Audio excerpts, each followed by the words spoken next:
Wala lang isip. So, kamusta lang? Lala ko lang. Bakit ka nagkatawa? What else do I have to say? My expectations were it was going to be difficult.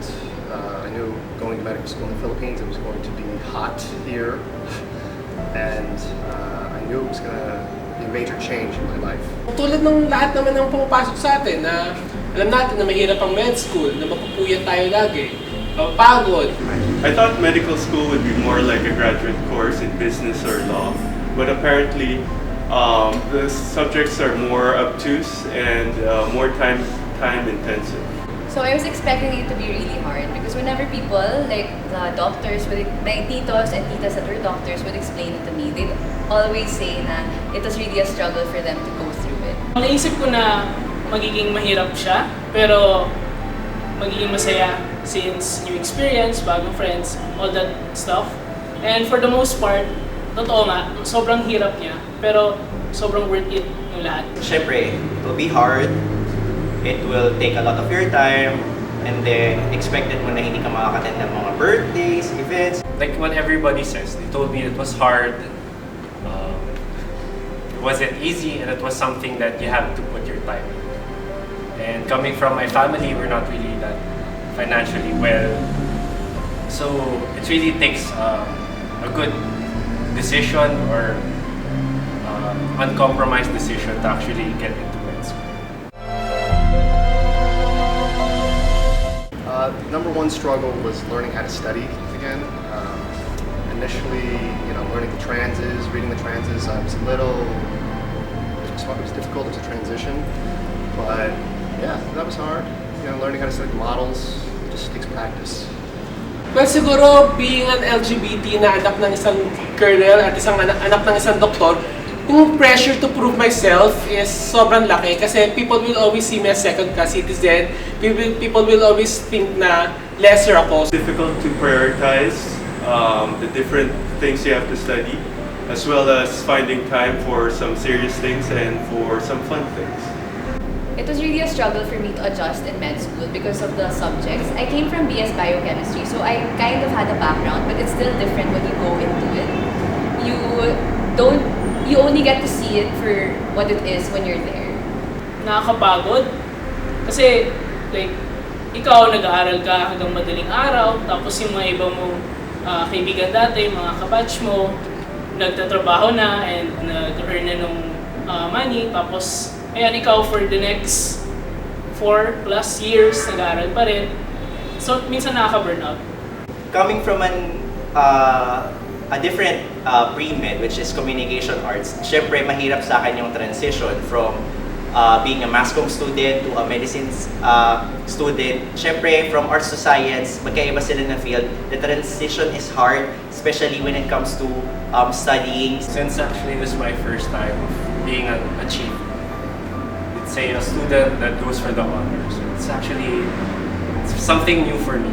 And for me, my struggles is knowing that I'm not doing my best, and scholarship really means a lot to me because yun nga, I'm really off the grid. I'm on the edge when it comes to my finances. So doing my best and trying to help my parents is something that I want to go for, and when I don't, when I feel like I'm not doing my best for myself, and then I feel like it's hard together with all the pressures in med school. But I guess that's what it's all about. I overcame my struggles with the help of my group mates. They were very supportive. I studied with them, groups. I couldn't have done it without them. Tinanggap ko na lang na ganun tingin nila. So what? Di ba minahal ko sarili ko? I doubled my effort. Tapos, I guess, nag-focus na lang ako sa mga bagay-bagay na kaya kong improve. Like yung studies ko. Tapos, I tried to excel in a lot of things para wala silang mahanap na butas. Ganyan. Well, I think making friends is very important. Try not to forget that there are other people in the class and that you're not alone. And also, I think a good exercise and eating habit is very important. It helps you stay fit and helps you go through the first year without any problems other than studying. You really need a good group of friends in med school. So you have to find the people that will help you get through every day. And I think that's what helped me. And of course, the support of my family. They know that what I go through is really hard, especially when it's exam week or even prior to exam week. They know the stress that I go through every day. And I explain it to them. You need to explain to your family also that med school is really different. It's different from college. It's its own thing. And they need to understand that. Kailangan lagi mo lang alalahanin na ito talaga yung gusto mo and ito yung dream mo ever since is to be a doctor. And lahat ng pagod nawawala na. Isipin mo na lang na everything will be okay, and then alongside na marami kang mamimit na friends from different backgrounds, characteristics, and personalities. It helped a lot, and then nag-join din ako ng different organizations, which is cool. Meron kang fun time, ganyan, you get to meet a lot of friends in med school, which makes everything lighter. Well, basically, it's just keeping it real. A lot of people in med school, or a lot of people rather, just doesn't get into med school that easy. And knowing that I'm here in UERM and I have a shot, that's how real it is to me. And I have the opportunity, and I have the opportunity to excel.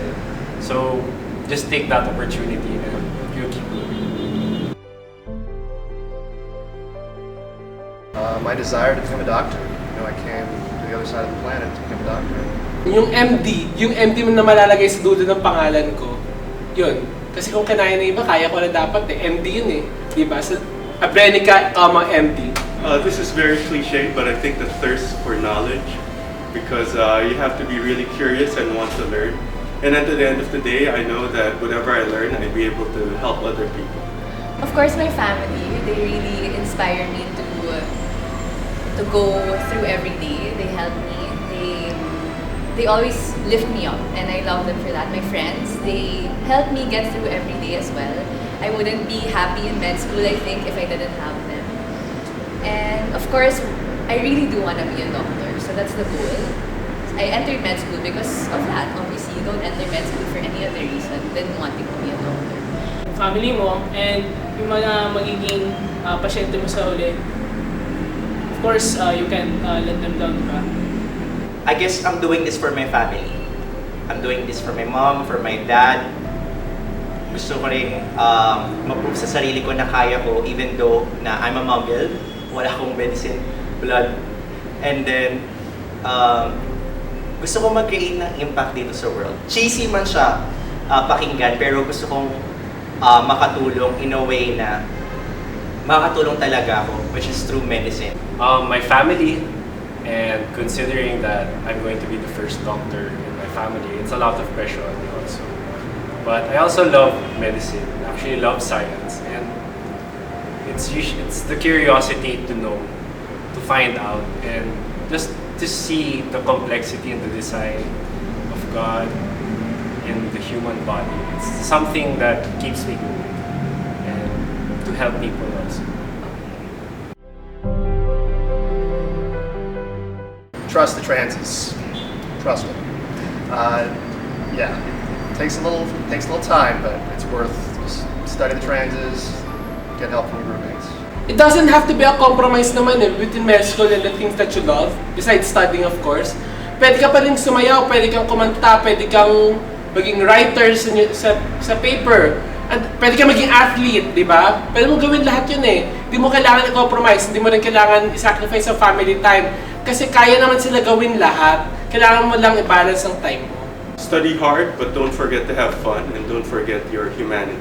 Don't cram. Study very, very hard. I know it's hard to say, not that you shouldn't cram, but you really should try not to. Kung kaya namin, syempre kaya nyo rin. For those na may case just like me na hindi talaga medically inclined yung course, your pre-med is not a hindrance to become the best of who you are. I guess find the bridge and then use it as an advantage, and then yun, push lang ng push, kaya mo yan. Study hard and then go meet a lot of new friends.